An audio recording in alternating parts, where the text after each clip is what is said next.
The following is a Shaw TV Public Affairs presentation. Constituency Report is produced as a public service by members of the BC Legislature through the facilities of Shaw TV.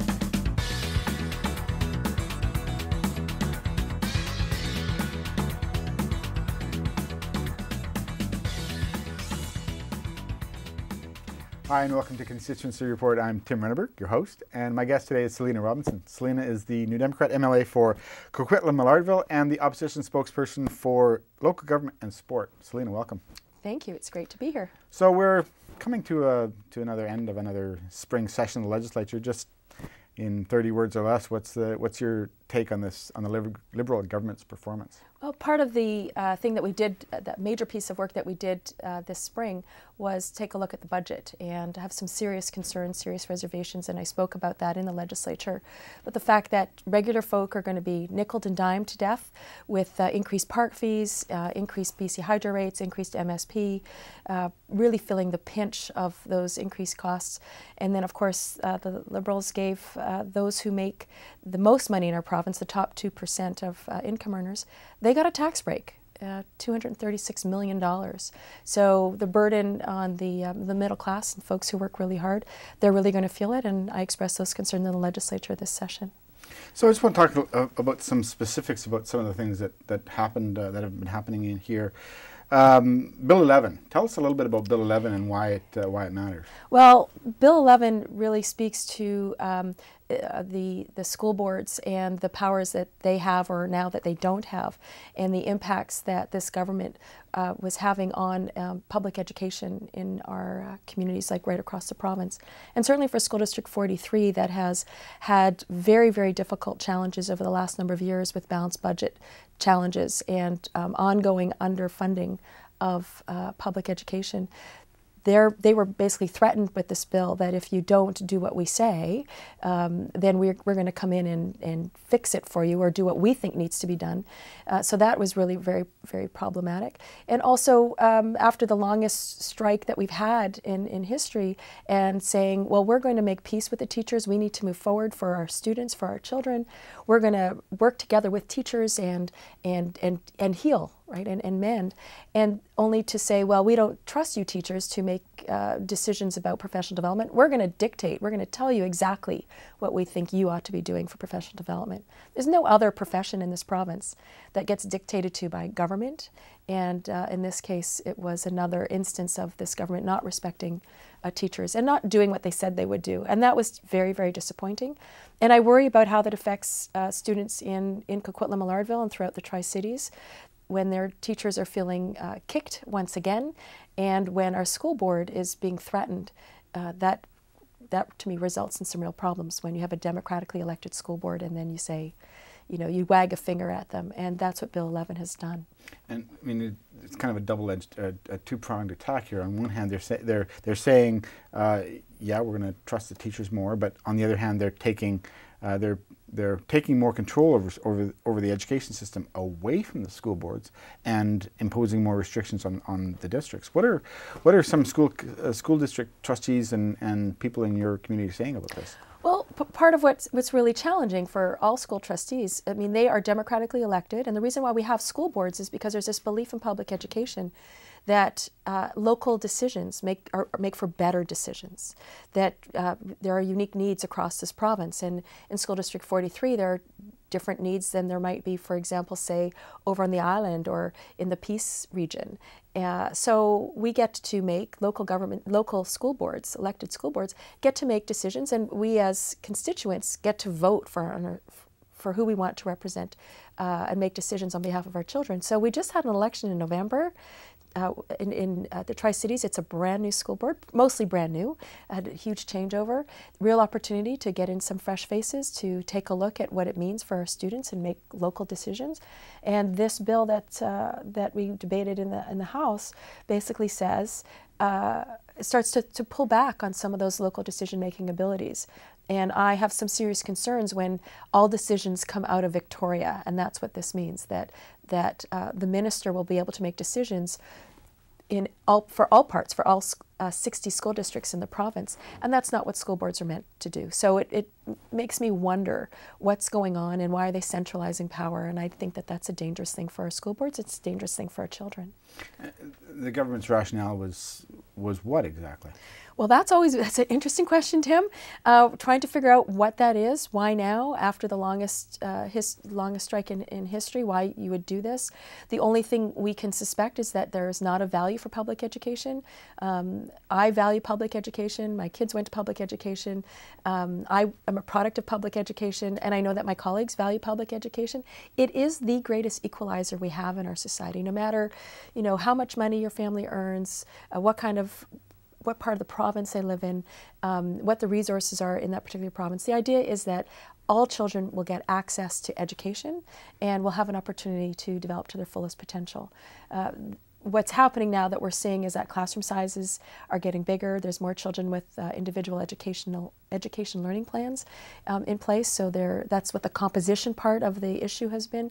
So rather than having 3 or 4 students, there might be 7 or 8 students who have a specialized learning plan. And so it starts to create some real challenges for teachers around how do they meet the needs of all children, because every single one of their students deserves the attention of a teacher who feels appreciated and valued in the work that they're doing. And everything I can see this government doing does not support that. And I think I've certainly lent my voice to the debate about valuing public education and making sure that the students in School District 43 were well represented. Just want to switch topics a little bit from from education to healthcare. Healthcare is everybody tells us that healthcare is the most important thing in terms of what people are talking about when they're thinking of political decisions. The Liberal government brought in this thing called GP for Me, where they promised that every British Columbian would have a family doctor by 2015. Yeah. And it's 2015. How is that working out so well? Well, that's a question we ask them, certainly in the legislature. How's that working? Because you promised. It was an election promise. I think it was a 2009 election. That was a promise they made to the electorate, that they would spend the next 6 years making sure that there was a GP for every single British Columbian. And we know that is not the case. I've certainly heard stories. I even have personal friends who have said they actually got turfed by a GP because she decided to actually leave and go to another community, and the other doctors, GPs, couldn't absorb them, and because they were not identified as the sickest, needing the most care, they are now without a GP, and these are people in their early 60s, and so they're wandering around trying to find a GP. We've also learned, and this is the part that really concerns me, is that local governments, mayors and councillors from all over British Columbia are now talking among themselves about how to attract GPs to their community, because it makes their community more livable. It helps with economic development. If people feel like there's healthcare in their city or their village or their town, so they're competing now for physicians, and initially, certainly last year, when I was starting to get curious about what was going on, we heard it in smaller communities, for example, in the interior or the North Coast, that they were being challenged. And this year, I heard from some of our local councillors who are sitting on a committee that looks at healthcare in the Tri-Cities, that even in the Tri-Cities, we are short 44 GPs for our population, and there are 15 more GPs expected to retire this year with no replacements anticipated. And so we're going to be short, 55, 60 doctors, GPs, for the population, and that's concerning. So it's a huge provincial issue, but it's also coming home to roost in suburbia, that there just aren't enough GPs to serve the population. And this is the funny thing that we heard in the last week or so, is that the government's not really even keeping track of how many people are without a family doctor. Right. How do you measure calculating who's got a family doctor if you don't actually keep track of who's got a family doctor? I have no idea how this government operates. It's disappointing. When I worked for Share Family and Community Services, which is the largest social service agency in the Tri-Cities, we would look at a problem and we would identify what are the needs, and then we would try to problem solve it and figure out, so what do we need to put in place in order to fill the gap fill the gap in service. We've certainly seen this around GPs, and I think it was just last week in the legislature, it was the same thing around homelessness. I mean, I got involved in politics because of the homeless issue in the Tri-Cities, and I was instrumental, I believe, I believe I was instrumental, and I think others would agree, in getting a homeless shelter built in Coquitlam. I was part of the council when we made that decision to bring forward land so that government could build 60 beds, 30 of transitional housing and 30 for shelter beds. And this was raised in the House just last week, and we asked the question, well, how many homeless are there still? And all the minister could do was get up and talk about how many beds they brought online, and then actually point fingers at me to say, well, I was even at, you know, the ribbon cutting, which really wasn't ribbon cutting. It was just an announcement that these beds were going to be built. And how dare I? And it's like, well, that's great. We've got 60 beds, but if there's 400 in their community who are homeless, 60 beds just isn't going to cut it. And again, this government just doesn't know the scope of the problem. They are not measuring the scope of the problem. They're just throwing little bits of money at it and hoping it will go away. I don't think that's a good way to govern, and I don't think that's a good way to make policy decisions. So we've got a few minutes before we take a break, but I just want to talk about some local issues, some local events that you've been involved with, and we brought some photos to talk about some of these. So I wonder if we can go through them Sure. with you. So we'll just show them up, flip them up in the monitor, and we'll have a look. That's great. Well, you know that as an MLA, we spend a fair bit of time in the constituency and supporting different community groups. So this one is at Festival du Bois. I'm with the MP Finn Donnelly and Councillor Benita Zarello, who's on Coquitlam Council, and it's the largest French festival, I think west of, I want to say Manitoba, could be wrong, and it's always a fabulous event. It's in the heart of Millardville, and great music, great food, good poutine, good smoked meat, and my favorite, the Sugar Shack. And this is, I host an Easter egg hunt in the community, and we talk about services for children as part of it, and the kids go crazy to hunt for Easter eggs. It's just amazing. It's just a couple hundred people come out to enjoy it. And I always love to celebrate volunteers, and these are a group of volunteers with success. They do a tremendous job in our community helping people integrate. I really believe that when you have and you help people integrate into the community, we all benefit, and Success does a great job of that. And so I've joined them on stage. And this one, we had a wonderful visit from some women firefighters. Paula Fado is in the front there with me.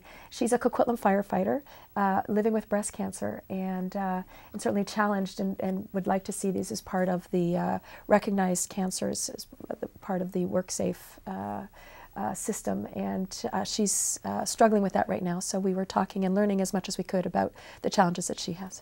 So we got about a minute before the break, and I know you wanted to pitch the Doggy Day in the Park. Yes. And we'll talk about the private members bill after the break, but tell us about the So we've got Day at the Park. Doggy Day in the Park on Saturday, May 23rd from 10 until noon at Mundy Park. It's a time to celebrate all things dog. We'll have a photo booth. We'll have someone trimming dogs' paws. We'll have a vet, and the opportunity to talk about my private members bill that people can learn about, I guess, when we get back from the break. Well, that's a good place to start. We'll take a short break, and we'll come back and talk about dogs with Selina Robinson, the MLA for Coquitlam or Millardville. Stay with us, won't you?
Hi, and welcome back to Constituency Report. I'm Tim Renneberg. My guest is Selina Robinson, the MLA for Coquitlam Millardville and the New Democrat spokesperson for local government and sport. Selina, just before the break, we were talking about dogs, because that's what we do on Constituency Report. We talk about dogs. Tell us about your private members bill. So this came out of a resolution that came from Kamloops.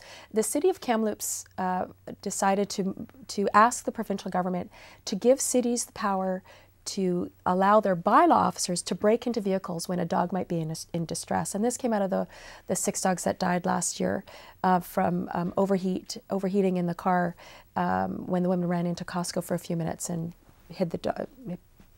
Said the dogs disappeared, and that's a whole long story. But when I saw that resolution, I thought, you know what? This is something that is nonpartisan. It's something that we ought to look at. The idea is that people love their pets, and they don't intend for them to die in their cars. They just think they're running in for a few minutes, and we need to really get the word out that it's never okay to leave your dog, even for a few minutes. It's summertime. It's getting warmer. You know, cracking the windows just doesn't cut it. The cars become like ovens. So I brought forward a private member's bill, really asking for 2 things, asking the provincial government to give cities the ability to allow bylaw officers to break into vehicles to let dogs out, because right now you have to either call the police or a conservation officer, or SPCA conservation officer. There's not a lot around. There's only 6 of them in the province. And the other one is to make it, you get a fine from the Motor Vehicle Act to include that this is serious. And so at Doggy Day, we've got a petition going in the community, and at Doggy Day we're going to be asking people to sign the petition, asking government to debate this private member's bill. It doesn't happen that this government sees it fit to debate private members' bills. I think that's problematic, and we're going to urge the government to bring this one forward. We'll see whether or not they do that. Worth a shot. It's this is part of your portfolio as the spokesperson for local government. Yes. It's an interesting file. You're dealing with crossing boundaries between what's the provincial government's responsibility, what's the local government's responsibility. What are some of the bigger issues that you're dealing with in that file? Well, there were a number of ones that came up this last session. The big one was the Auditor General for Local Government, also known as the AGLG. So I'll be using that sort of going forward because it's a mouthful. Fewer words. Yes. Yes, and the AGLG's office was set up really. It was just an idea that I think just sort of flew out of the Premier's head because the legislation was so poorly written, and it came to light just this last March. And really, the idea that the Premier wanted to do was to really, what I think, spy on local governments. This belief that local governments, mayors and councils, don't know what they're doing. They just keep spending taxpayer dollars, and that she, along with her Liberal colleagues, were going to demonstrate that local governments, spend poorly. And so the office was set up 2 years ago, and without any real consultation. I mean, there was a little bit of conversation with some bodies, but they don't believe that they were properly consulted. And the legislation was brought in by, I believe it was Ida Chung in 2012, and the office was set up. And I was a sitting councillor at the time and suspicious of the office. I'm always interested in doing good performance measurements. It's always something that I've pushed for when I was on council. But there's also legislation that says that local governments cannot run a deficit, and so they don't. They are actually very good at following that law, and they don't run a deficit. And so I've been following this file very closely when I became the spokesperson for local government, because I was a little bit suspicious of it. And in this March, I asked the minister, why is it that her government has spent $5.2 million on this office that was supposed to produce 18 reports. It promised 18 reports in the first year, but up until that point had only delivered 1 report. That's in 2 years. In 2 years. Yeah. Spent $5.2 million over 2 years to produce 1 report. And the odd thing was that the work that this office was set up to do was already, that work was already, could have been done by the Auditor General. Right, the Auditor General for the province. Yes. Yes. So that office already exists, and it would have been the kind of thing that would just expand their ability to do some work. It's an office that's well respected. It's an office that's fully independent. And of course, there were certain challenges when we asked the minister to be accountable for this colossal waste of money, she wasn't clear in the legislation wasn't clear. It became this big, what I think, fiasco of who's responsible for wasting $5.2 million. And in the end, the minister fired the Auditor General for local government after saying that she couldn't, that she wasn't responsible, that it's independent. And so this went on back and forth, and it was, I think, a little bit nuts and quite disrespectful of taxpayers' dollars, 5.2 million of them. And now they have an interim Auditor General for local government rather than doing the right thing. AGLG. Right, the AGLG. And they've said, they're going to study it, they're going to do a report. They've hired somebody to now do a report. So I don't know how much that's costing. The Auditor General for local government that was fired is now taking government to court about the firing, so we don't know how much that's costing. The government promised to consult with the UBCM. They represent all local governments, to consult with them around this report. They haven't done that. I checked with the UBCM just this last week, and they've never heard from them, but the report apparently is done. It's in the minister's hands. So they just, they just keep wasting money and spinning it rather than doing the right thing and saying, you know what, local governments sometimes do need some help. They do need a review on some of their performance measures. Some of these local governments, Tim, are very tiny and could really use some help, but that's not what they're doing. They're not giving it to the Auditor General for the province where they might be able to actually get some support that they need. It strikes me as a lot of grandstanding.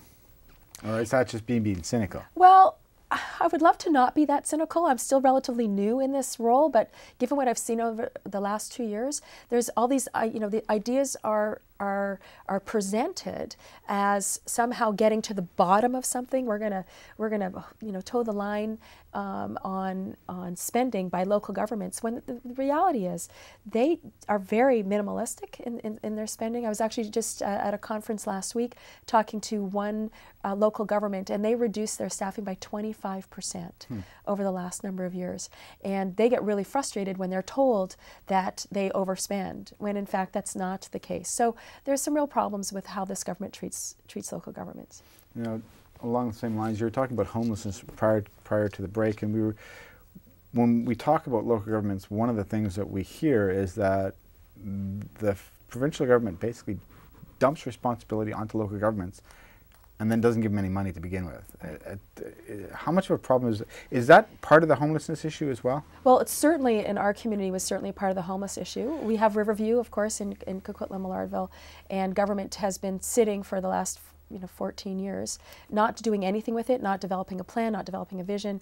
And so we know that part of what's happened with the closure of Riverview, that the monies that were set aside for mental health support and services never really materialized in the communities. So as a result, we have this huge challenge. Well, who's left dealing with this huge challenge, this huge gap in service? Well, it's local governments, and we've been hearing and witnessing in Port Moody, in Coquitlam, in Nelson, British Columbia, and now in Maple Ridge. A number of these local communities are stepping up. People would say they're stepping up, but they're taking on responsibilities that don't belong to them. So they're hiring mental health police officers who specialize in dealing with the mentally ill. In Maple Ridge, this has happened last week, they've actually hired outreach workers, social workers, to deal with their homeless community because they're worried in their community. It's affecting their businesses, it's affecting their residents, and residents have gone to mayor and council saying you need to do something. So they are taking, there's only one taxpayer, so they are spending out of their budgets, their precious dollars, on mental health services that really belong and are the responsibility of provincial government. And this is what I call offloading has resulted in. And so it's really painful when provincial government, wags a finger at local government, when really it should be local government wagging a finger at provincial government. I mean, this is the whole. It's not just. I mean, we talk about homelessness, but it's a whole mental health issue. I mean, local governments are where community or citizens are most closely related to local governments, right? Yes. So you're having this situation where local governments are trying to solve problems because they're right there. Yes, I mean, I will confess to being a little bit of a local government geek. We had a 2-week break in April when we weren't in the legislature. We were back in our communities doing work. It was a Monday night. My husband was out of town, and I thought, oh, it's a Monday night. I'll go to a council meeting. And I just showed up, and it was lovely. I know this sounds really weird and dorky, but it was lovely to see citizens who were very nervous, very, very nervous, get up in front of a microphone and talk to 9 people and say, this project, I don't support it because X, Y, and Z. You know, there's some land use issues going on. Or I support this project because. And they take time out of their busy lives because this is where they get to voice their opinion. This is where they get to actually talk about their community and what's important to them. And then the decision maker sitting on the other side, they have to make a decision in front of all of these people who have found the courage and the time to speak their mind. And so it's really where you're closest to the people. It's really the first order of government. And they do the best they can with what they've got. And this provincial government, this Liberal government, really doesn't give them the kudos that I think that they deserve, or recognize the impact of their provincial decisions. They get offloaded onto another area of government, who then have to pick up the pieces and do the best they can with what they have. And really not working together. And really, we do need to be working together. And this government keeps demonstrating ways in which it does not work well with local governments. And it must be so frustrating for somebody who came from that realm to look at this and go, what are they missing? Well, there's a much better place to go. The truth is, everyone says there really is only one taxpayer, and it's true. And most citizens don't make a distinction about whether or not it's, you know, federal, provincial, or local government. I continue to door knock, and I was out, I think, maybe 2 months ago, and I asked a woman, I was like, so what are some of the issues for you in your community in terms of, you know, how the government is performing, like what matters to you? And she looked at me and she says, you know, that street light down the way, it's been out for like 3 months, and, you know, it's not good. And I just like, okay, that's local government, it's not me, it's not provincial. And I thanked her, and I said, I'm going to give Benita Zerillo, you saw her picture earlier, I'm going to give her a call and make sure that you two connect so that she knows to follow up. So citizens don't make a distinction. They just want, you know, clean streets, they want people taken care of, they want access to doctors, they don't want homelessness, they want us all working together to address these issues. And when you continue to offload onto local governments, that means that you're not working on behalf of the citizens. So the idea that there's just one taxpayer, not a slogan, it should be a call to action. It's a call to action, and it's about how you work with people. It's not just words. It's so how do you work with your partners in other levels of government? And I don't think this government does a very good job of that, and I would like to change that. That's a good place to end. That's all the time we have for Constituency Report with Selina Robinson. Thanks for watching on Shaw. I'm Tim Renneberg, your host. My guest has been Selina Robinson, the MLA for Coquitlam-Millardville. Thanks for watching.